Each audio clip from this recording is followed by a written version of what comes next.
눌러주세요.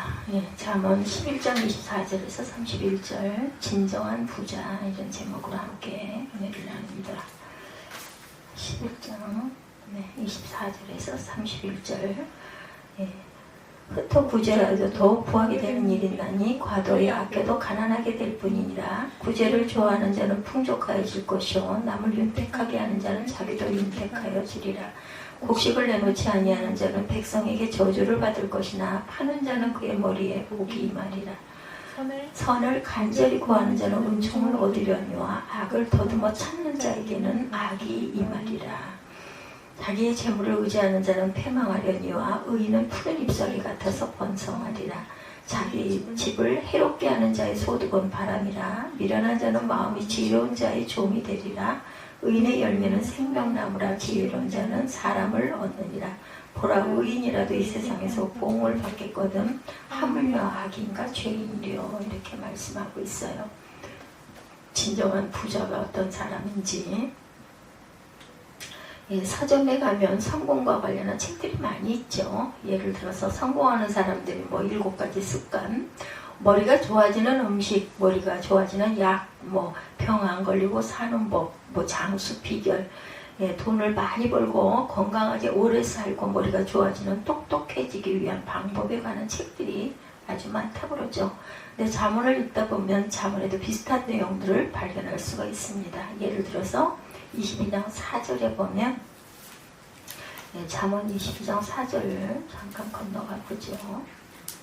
12장 4절에 보면 겸손과 야훼를 경외함의 보상은 재물과 영광과 생명이니라. 아주 좋은 말씀이에요. 그렇죠? 겸손과 야훼를 경외함의 보상은 재물과 영광과 생명이니라. 잠언 10장 27절에도 보면 야훼를 경외하면 장수하느니라. 그러나 악인의 수명은 짧아지느니라. 잠언 9장 10절에도 야훼를 경외하는 것이 지혜의 근본이요 거룩하신 자를 아는 것이 명철이니라. 이 말씀 참 좋죠. 9장 10절 야훼를 경외하는 것이 지혜의 근본이요 거룩하신 자를 아는 것이 명철이니라. 재물에도 잠언에도 재물을 얻고 건강하고 장수하고 지혜와 명철을 얻기 위한 방법들이 이렇게 기록되어 있어요. 즉 야훼 하나님을 경외하면 세상 사람들이 갖고 싶어하는 돈, 건강, 지혜 이 모든 것을 얻을 수 있다 이렇게 기록이 되어 있습니다. 그렇다면 서점에서 성공과 관련된 책들과 성경책의 차이점이 무엇인가? 근본적인 차이점은 목적이 다르다는 것이죠. 서점에서 발견하는 책들은 목적이 돈, 건강, 똑똑한 머리에 있지만 성경은 목적이 돈과 건강과 똑똑한 머리 자체가 아니라 야훼 하나님을 경외하는 것이고 하나님을 경외하다 보면 하나님께서 그런 것들을 선물로 주신다라는 것. 그 성경은 하나님을 경외하면 무조건 돈을 많이 벌고 무조건 건강하게 된다고 말씀하고 있지 않아요.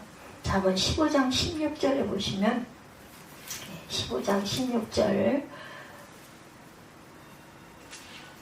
가산이 적어도 야훼를 경외하는 것이 크게 부하고 번뇌하는 것보다 나으니라 이렇게 말씀하고 있습니다.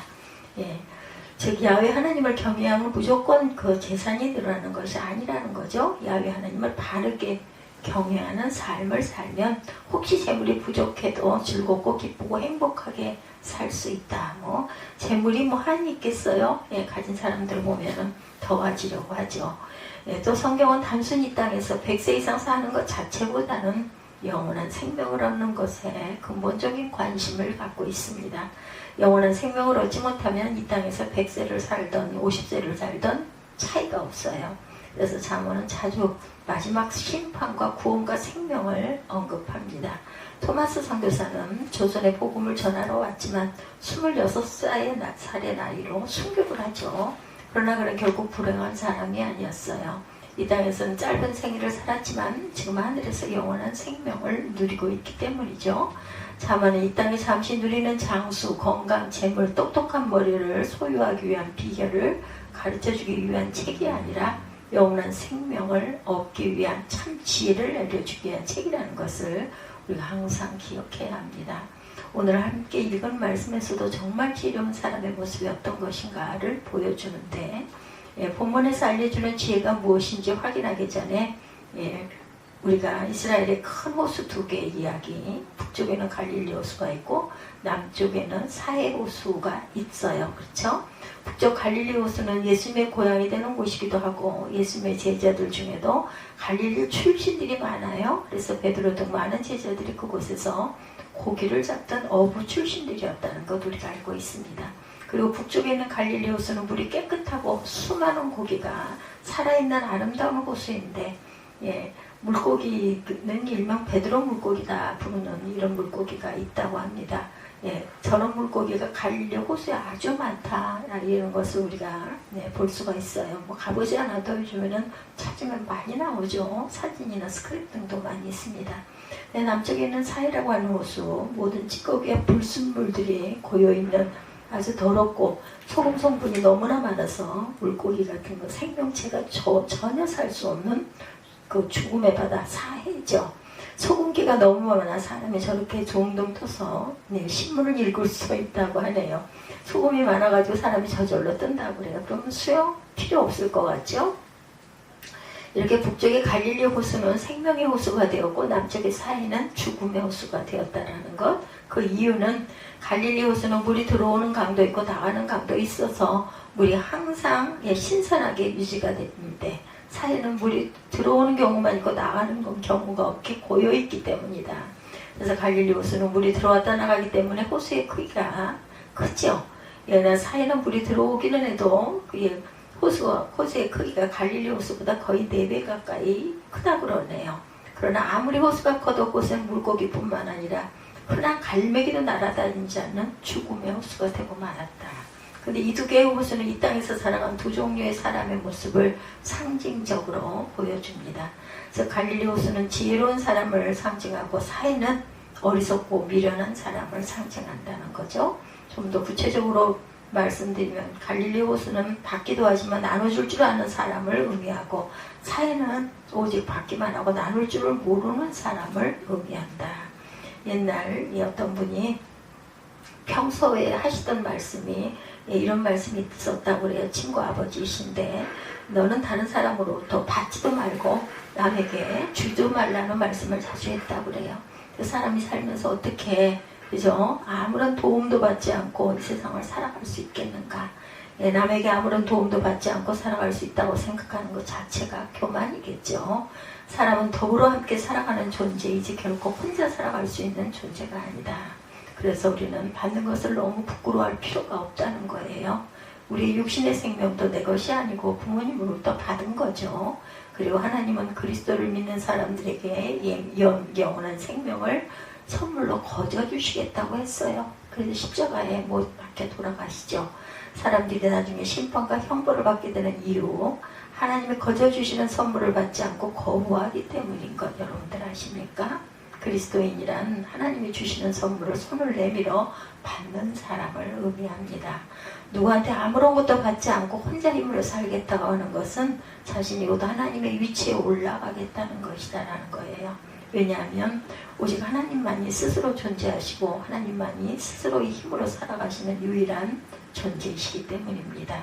그래서 이 땅에서 살아가는 사람은 누구나 받으면서 살아가는 것이 정상적이다. 네, 문제는 남에게 받기만 하면서 남과 나누면서 살지 않는다는 게 문제죠.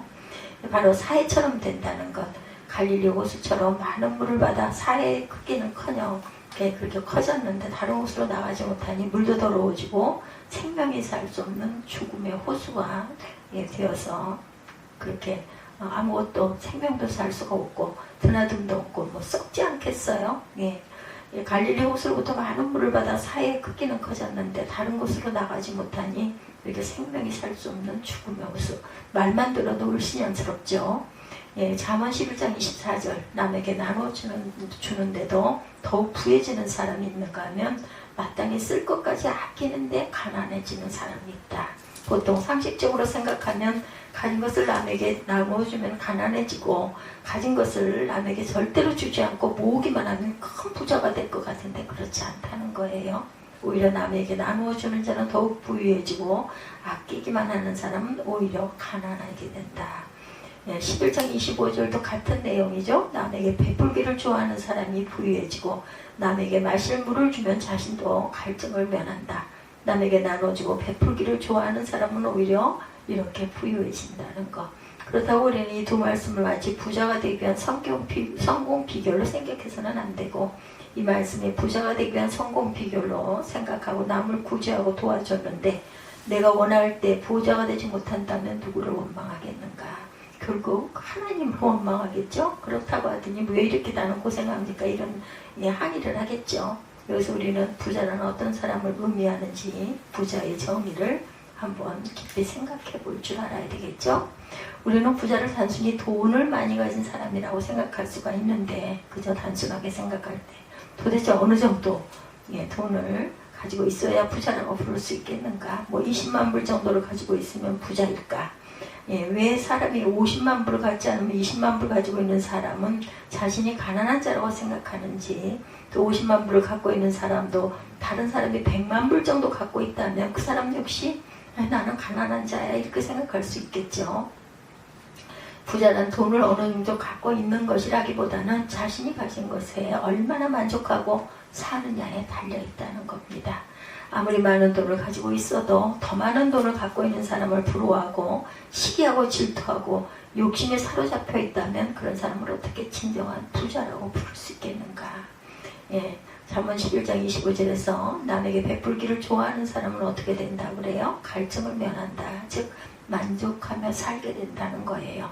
남에게 나누고 베풀고 살지 못하고 아끼기만 하는 사람은 혹시 돈은 많을지 모르지만 진정한 만족을 누리지 못하고 항상 갈증을 느끼며 산다는 거죠. 바울은 가진 것이 많든 적든 참 만족을 누리며 사는 사람을 자족하는 사람이다 이렇게 말합니다. 빌립보서 4장 11, 2절이죠. 내가 궁핍함으로 말하는 것도 아니니라. 어떠한 형편이든지 나는 자족하기를 배웠노니 나는 비천에 처할 줄도 알고 풍부에 처할 줄도 알아. 모든 일 곧 배부름과 배고픔과 풍부와 궁핍에도 처할 줄 아는 일체의 비결을 배웠노라 이렇게 말합니다. 자신이 물질과 재물을 얼마나 가졌느냐에 관계없이 자족하고 만족하며 살았다는 거죠.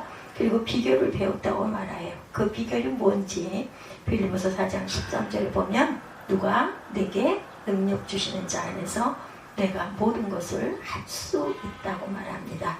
자신이 믿는 하나님이 최고의 부자임을 바울은 늘 생각했다는 거죠. 돈이 많은 대기업 사장의 아들은 비록 용돈이 부족하고 자동차가 없어서 버스나 전철을 타고 다닌다 할지라도 자신이 가난하다고 생각하지 않는다는 거죠. 그 이유는 자기 아버지가 엄청난 부자이고 자신은 부자인 아버지의 상속자라는 것을 너무나 잘 알고 있기 때문입니다. 우리도 마찬가지죠.